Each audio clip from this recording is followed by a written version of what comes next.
we're Growing Up Without Borders, and we would like to welcome you to Swaziland, Africa!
This is the border crossing from South Africa into Swaziland. We are going into Swaziland, so passport control, and then we exit. Just the difference of the crossings, so their offices here are massive and big and lots of stations, and compared to like the small one that we crossed in from Swaziland into South Africa, everything's just really different. From Mozambique into South Africa was much smaller, as you saw. This one's much bigger going into Swaziland. Okay, so this border crossing was like super fast. You're in and out in 5 minutes or less, probably. And it's really big in there. So if that's kind of the gauge to how the country will be, I think the country should be more or less modern, but I have no idea, so we're about to find out. What's really crazy, what we're seeing so far, is like there's young kids right on the road. I'm talking about like 5, 6-year-olds, 4-year-olds walking on the road. And I just saw a little girl, she couldn't have been more than 7, carrying another little baby on the side of the road. She's like crazy. And like the speed here is 120.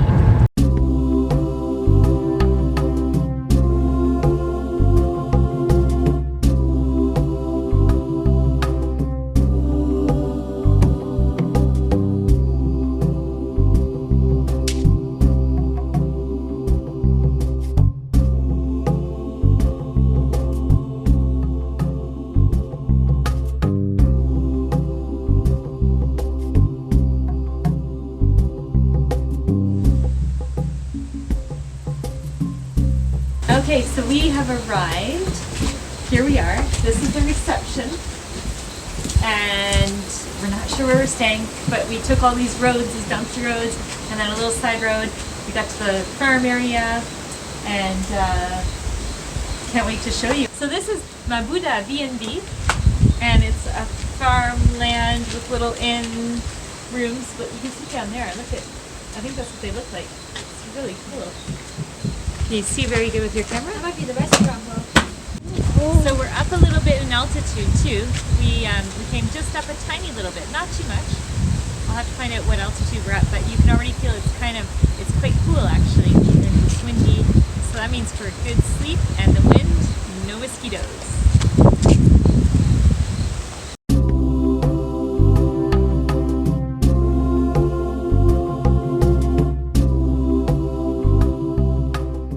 We had no idea what this place is going to look like, and Chloe is going to take us on a tour of this ginormous place. Ready? Yes. So look at how many beds. So how many friends could you invite? 11. 11? I think in total. Okay, show us. So they have 2 beds here. Yes. One also right there. Right here. And then when you walk over here,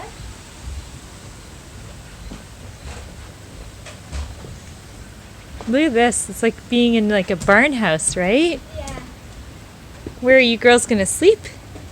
I have no clue. And then you have 2 more beds, so that's 5 already. Okay. And then let's go back. Okay, and then I should, whoa, watch the pillars. Look at how cool this is. Then you have the living room. Uh-huh. And then the kitchen over here, which I'll show you very quickly.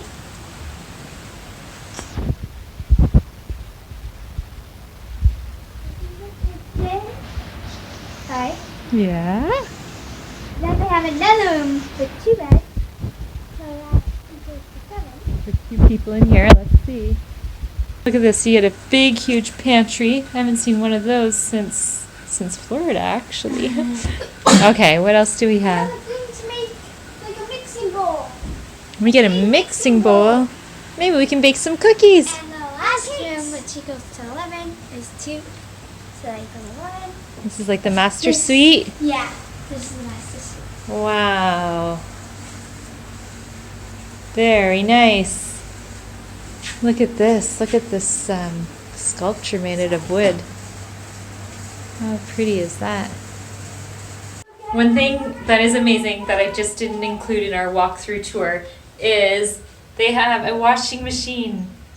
This is heaven, because when you're traveling and you're in and out of places, that's the one thing that is a little tricky to do. And usually you pay extra for wherever you go, but having a washing machine with 3 kids is just fabulous. What are we going to do this morning, Chloe? Horseback riding. You excited? Yeah.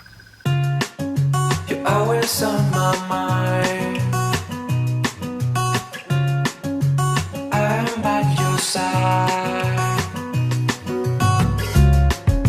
No matter what, you know, I believe in you. I believe in you. I believe in you.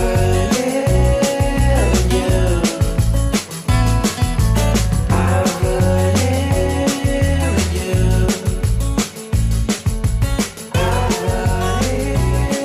in you. Hi, so we're reading about the history of Mabuta Farm, and I'll tell you something about it. So it's that there's some snakes. There's 83, I think, snakes, and 7 of them are poisonous. These 2 are 2 poisonous ones. The black mamba and the puff adder. Those are 2, and then there's other ones too. And it says if you see one, just don't move, just stay still, because they can't see as good. Because if you move, they can hear very well, so they'll. So this morning we're going to go visit a typical cultural village in Swaziland, and we're going to see some Swaziland typical dancing. I think they're going to have a witch doctor, and then they're going to teach us about their ways and how their culture is. So that'll be interesting. Then we're going to go see a candle factory where they make the candles and maybe soaps, not sure. And then we're coming back to enjoy a nice dinner with some of the people that are here.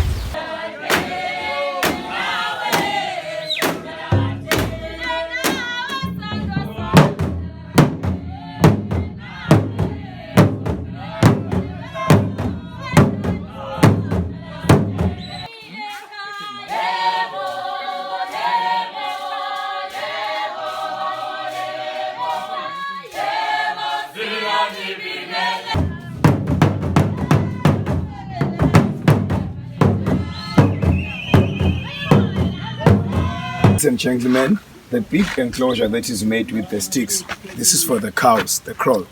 It's the most important place in a Swazi home, because Swazi people, they believe in ancestors or forefathers, because we say they are closer to God. So in a Swazi home, the forefather spirits, they stay inside the cow's kraal. That is why even the first step of a Swazi marriage, it starts inside the kraal. While she's still your girlfriend, they take her, put her inside the kraal, and they tell her all the rules of the home.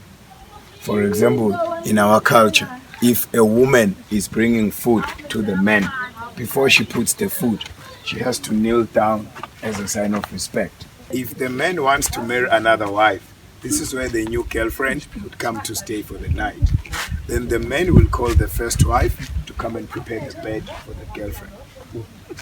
When the first wife comes to prepare the bed, that is when the husband will introduce the girlfriend to the first wife.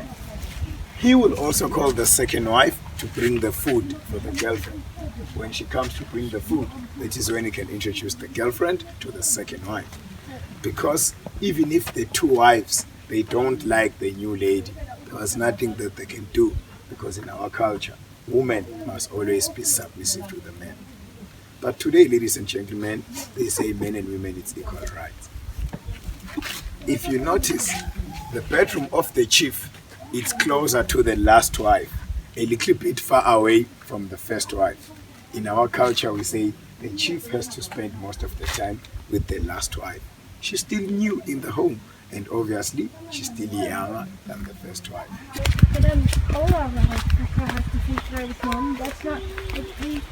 Mommy, this is the picnic site where you can go have a picnic if you want. Look at that! Look at the beautiful rocks here. Barbecue. And a barbecue? No way. But wouldn't there be monkeys and crocodiles near? Swimming is strictly prohibited. No fishing, no rock climbing, and do not go beyond the barriers. Why? Because there's a big crocodile back there. Somewhere.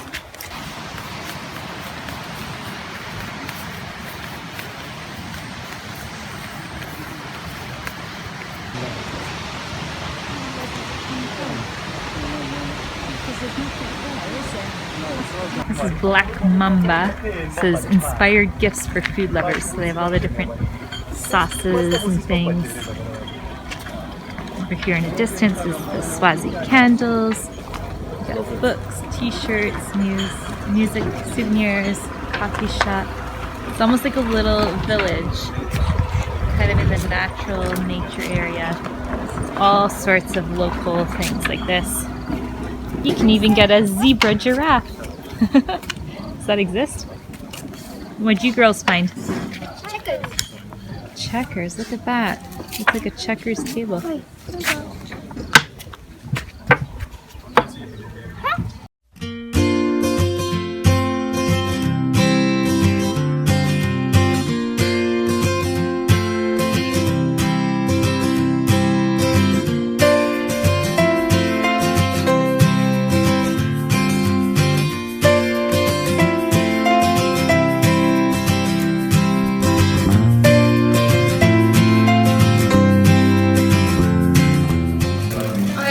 What girls like. Candles, essential oils, cloths, soap. Honey in different colors, also from the same material. We put it around the white wax, then it becomes like this. Then once it's like this, you can shape it to any shape. Okay, let's watch him making a frog. A frog. Say it Do you know again. what a frog is? Do you know the sound? Do you know the sound? Is it familiar? The sound of a frog? Can you say one? Can you make that noise? Will I make a frog noise? Can you make a frog noise? Can you? Can you? Just make it. Do it. Make it. Make a frog noise. She said,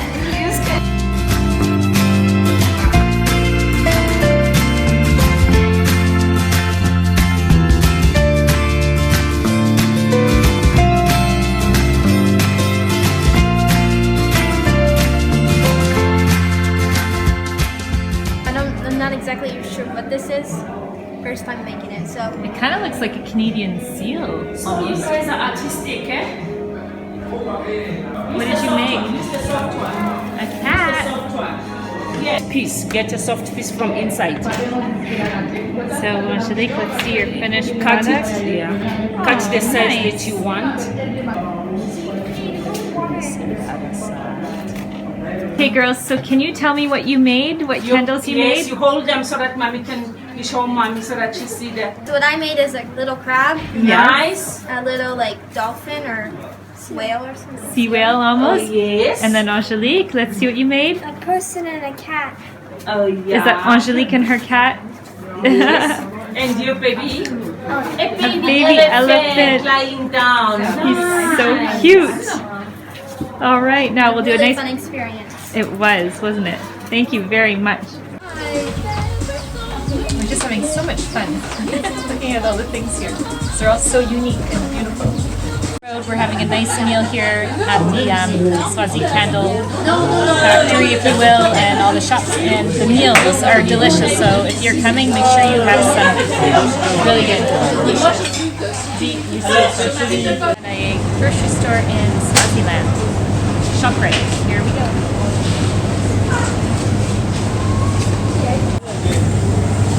It's like a corn drink.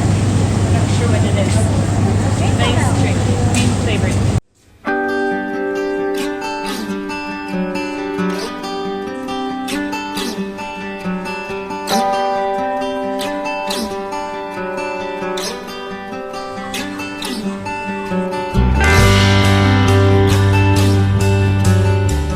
So just to give you guys a little bit of an idea, this here came to 70 US. We got water, juice, milk, olives, toilet paper, not oranges, tomatoes, carrots, bananas, And we got this thing. feta It's, cheese, vegan sausage, sausages. a little bit of laundry, eggs, some pastries, soup. So basically, here's my question. So if this came to 70 US, my question is how do the locals do it? Because this seems to be normal for like countries like Canada, the US, or most European countries. This is our first home cooked meal that we've cooked ourselves, right? a very long time. Since the 1st of January, so it's been a month, almost and a half, which is crazy.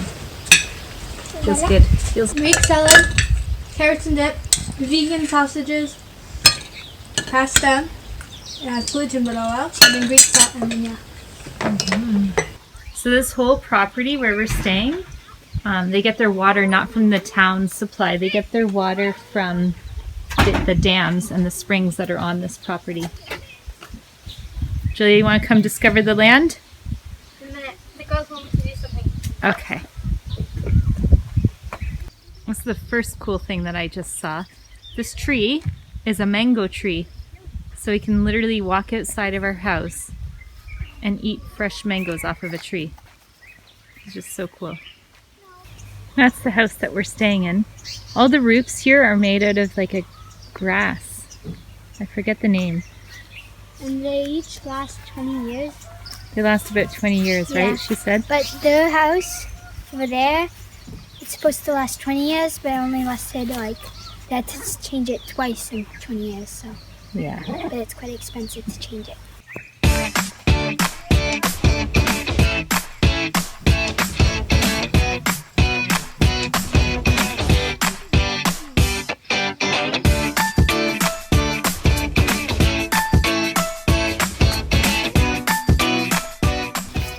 So just outside of our house, we have this little chicken coop. Look at the eggs. Look at that. I'm gonna open it. Don't open it, they're all gonna come out. Yeah, they'll all escape, Angelique. Oh, he's ready to go. Yeah, don't do that. They'll all get loose. So that's cool. So they have their own eggs and chickens. What else, Julia? Hello. Stop, big tree. Not sure. This They is their also grow all gardens. their plants. What kind of vegetables are planted? Peas? It's all peas? Can I film it? Look at that. That's all fresh peas from the garden. Delicious. Thank you. Let's see what else they There have. looks like it's red. What's the Chard? No, radiant. No, or Radishes? radish. No. Oh, oh, beets. These are beets. Look Yeah, at that's that. We can make a really good beet soup. Yeah, we could. What other kind of vegetables do they have in here? Excuse me, Mom. Yeah? Someone went and laid something, I think, in the basket. Did he? Look, they have corn. They literally live off their land. This is so cool.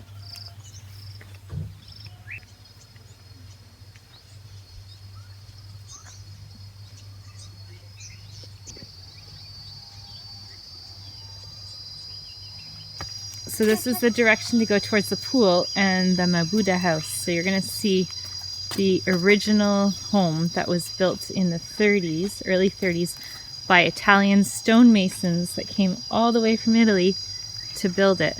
So it's quite rare to see a property like this here in Swaziland.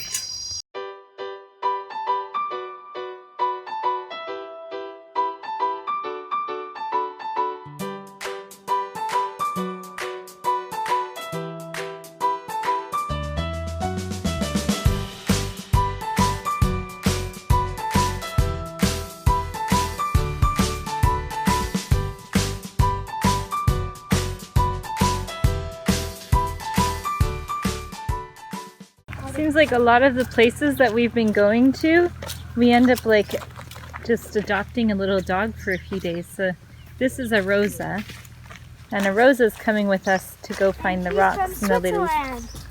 That's, yeah, she got her name from Switzerland. Which is ironic. So the earth here is red, like literally like red colored. Here is the horse stables. Over there in a distance, right here, what you see, that's the landing strip. She decided to have a rest. So that's the one direction. And then we finally got a sign for the rocks. Yay! So this is the way to go. Here we go. So we found the rocks. Let's see.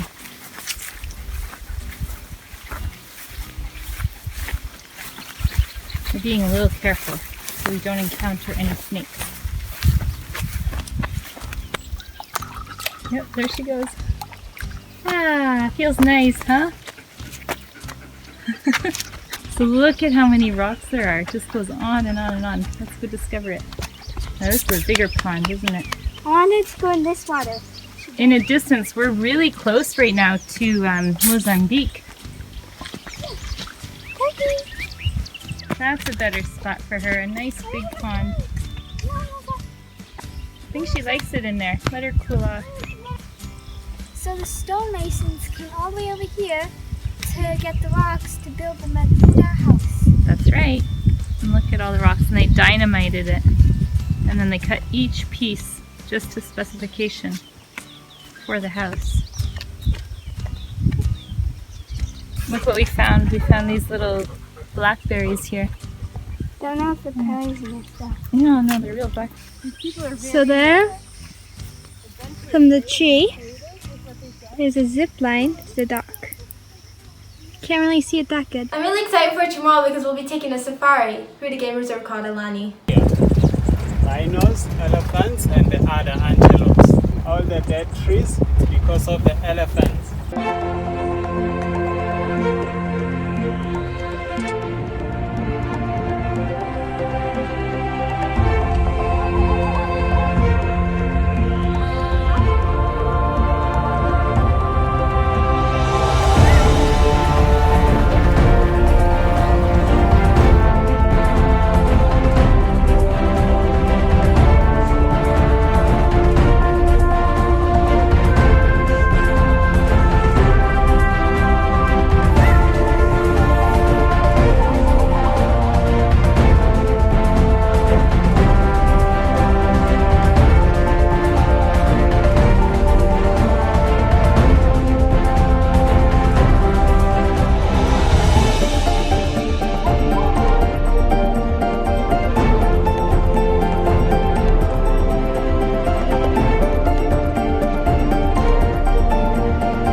Okay, good morning from Mabuta House Farm and B&B. I'm here with Helen Pons, who is the owner, and she has just an amazing story of how this house came about. I know I shared a little bit previously in the video, but here you can get the first-hand story. So if you can share with us a little bit of the history, how your grandfather ended up here, and maybe how long you've been here. So Sure.